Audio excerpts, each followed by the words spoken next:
Namaste viewers and listeners. Myself Dr. Brahmdas Sharma, Associate Professor Kumar Bhitya, Shri Shirdi Sai Baba Ayurvedic College, Renwal, Jaipur.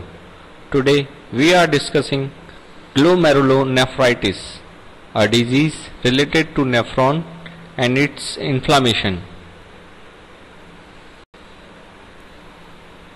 First, the definition. Acute glomerulonephritis is an immune-mediated inflammatory disease of the capillary loops in the renal glomeruli. The antigen-antibody complex deposition within the glomeruli result in glomerular injury, which is manifested as hematuria, oliguria, edema and hypertension. In severe cases, there may be anuria, hypertensive encephalopathy and heart failure. So, conclusion is this, that hematuria, oliguria, edema and hypertension are the main features of acute glomerulonephritis. When we see the incidence, it is more common in male than females. In preschool and early school age children with a peak age of 6 to 7 years. It is rare in children under 2 years of age.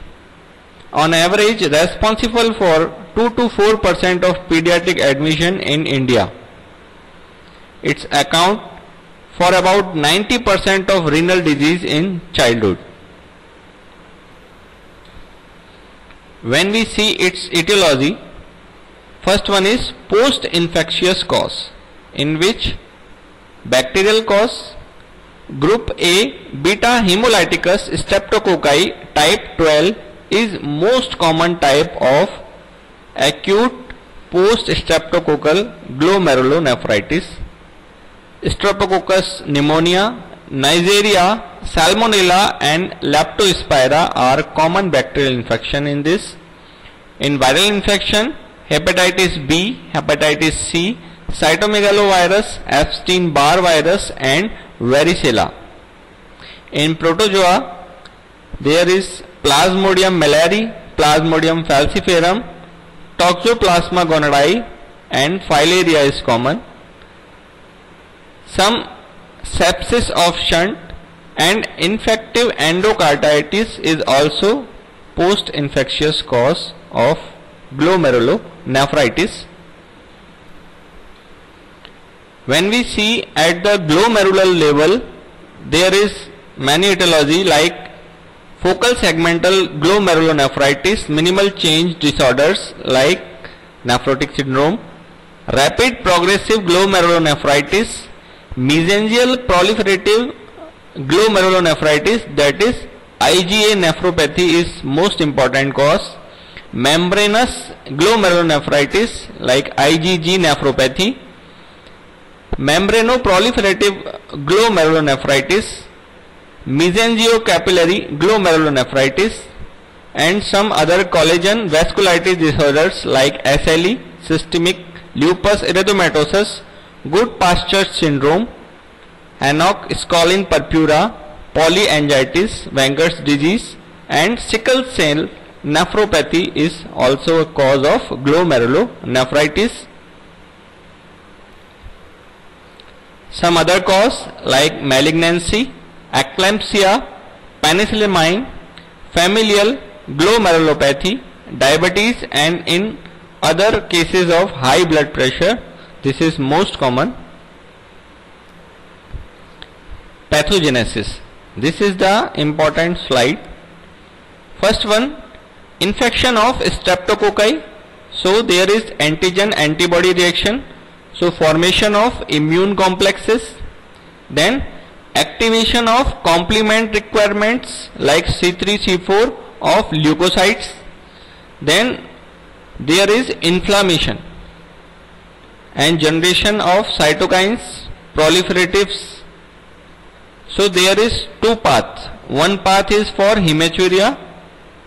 What will happen? There is damage in glomerular basement membrane.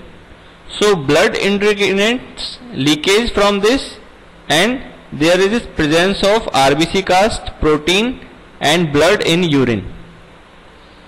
In other side, there is proliferation of mesangial cell and endothelial cell of glomerular membrane. So there is blockage of renal capillaries and there is decreased glomerular filtration rate. The result is oliguria, sodium and water retention and hypervolemia. So clinical features: edema, hypertension, heart failure, encephalopathy and renal failure will be there. So this is pathology. This is most important. Next, clinical features. When we see urinary symptoms like oliguria, there is decreased urine output.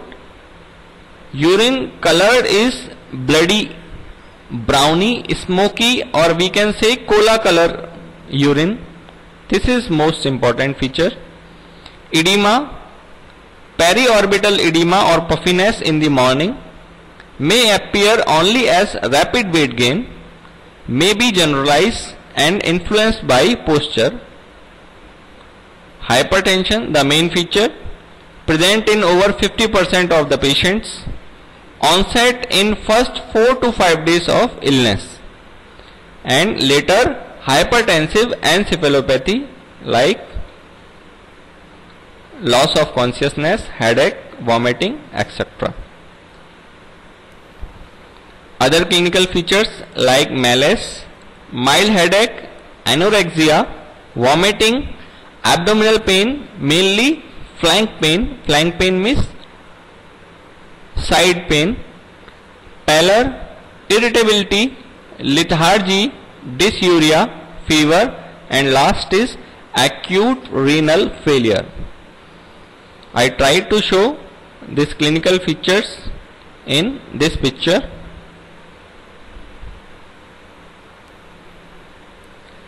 Next, what investigation we should prescribe? In urine examination, there is proteinuria, mild, 1+ or 2+, and presence of red cells, RBCs, WBCs, pus cells, epithelial cells, and granular cast. In blood examination, there is increased level of urea, creatine, ESR, ASO titer, and anti-DNase B, and decreased hemoglobin, serum complement like C3 in blood, hyponatremia and hyperkalemia due to persistent oliguria. What is hyponatremia? Deficiency of sodium, and hyperkalemia and large amount of potassium. In throat swab culture, there is presence of beta hemolyticus streptococcus. Chest X-ray shows pulmonary congestion due to hypervolemia. Next, we come on management. So, first is hospitalization in case of acute glomerulonephritis with impaired renal functions as severe oliguria. So, first question should be, when the patient passed the urine since last day or since few hours. So this is the condition for hospitalization. OPD based treatment in case of mild oliguria with normal blood pressure. Monitoring in case of hospitalization like urine output, hematuria, edema, hypertension and congestive heart failure. Daily record like general condition, edema, consciousness, daily weight gain, heart rate, respiratory rate, blood pressure and fluid intake. Fluid intake is strictly monitored. The kidney function test must be monitored at regular interval. Then first you should advise bed rest. It is rarely indicated except during the acute phase when complication of acute renal failure may be present. Protect the child from fatigue and contact with other respiratory infection, because respiratory infections are common in these type of patients. Position: in congestive heart failure or hypertension, make the patient lie and proper position for providing oxygen. Diet: restriction of protein, salt and fluid intake. Carbohydrate food to be allowed freely. Fluid balance is important. Total fluid intake should be calculated by a formula. In this, total amount of previous day urine output in 24 hours plus insensible loss to be allowed to drink on that day should be total fluid intake of that day.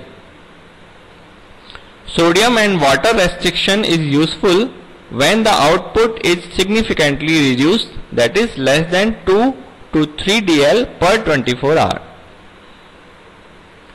Diuretics are of limited value when renal failure is not severe. Diuretic therapy, usually furosemide 2 to 4 mg per kg, market preparation Lasix, is helpful if significant edema and fluid overload are present. In case of hypertension, some anti-hypertensive drugs should be used like calcium channel blockers, amlodipine, nifedipine, beta blockers, atenolol, metoprolol, propranolol, or angiotensin converting enzyme ACE inhibitors like captopril, ramipril may be needed in severe cases. In very severe cases, IV nitroprusside and labetalol should be used. Dialysis may be required in patients with severe and prolonged oliguria or anuria and renal failure. Penicillin for 7 to 10 days to eradicate streptococci in the throat or skin. In throat for almost 1 to 2 weeks, and for skin for at least 4 weeks penicillin is required. Magnesium sulfate may be prescribed in encephalopathy to reduce cerebral edema. Sedative like diazepams may be required in restless patients. Management of complication like congestive cardiac failure, hypertensive encephalopathy should be done promptly to prevent life-threatening outcome. Dopamine infusion, steroid therapy and respiratory support may require for some patients, not in everyone. What are the complications of glomerulonephritis? First one is hypertensive encephalopathies. Characters are like restlessness, convulsions, vomiting, severe headache, visual disturbance. Next is congestive heart failure. Symptoms like dyspnea, tachycardia and liver engorgement. Uremia is rare. Symptoms are evidence of acidosis, drowsiness, coma, muscular twitching and convulsions. Anemia and renal failure are also there as a complication of acute glomerulonephritis. Prognosis. The prognosis of acute post-streptococcal glomerulonephritis is excellent, is around 90% patients completely recover. Hematuria and proteinuria disappear within 2 weeks. Hypertension usually take 2 to 3 weeks to settle. Reoccurrences are infrequent. 1 to 5% may die, or 1 to 5% pass on to chronic glomerulonephritis. So it is not very severe. Thank you. Thank you very much. Please subscribe my channel for other pediatric presentations, especially for Ayurvedacharya third year students. Thank you.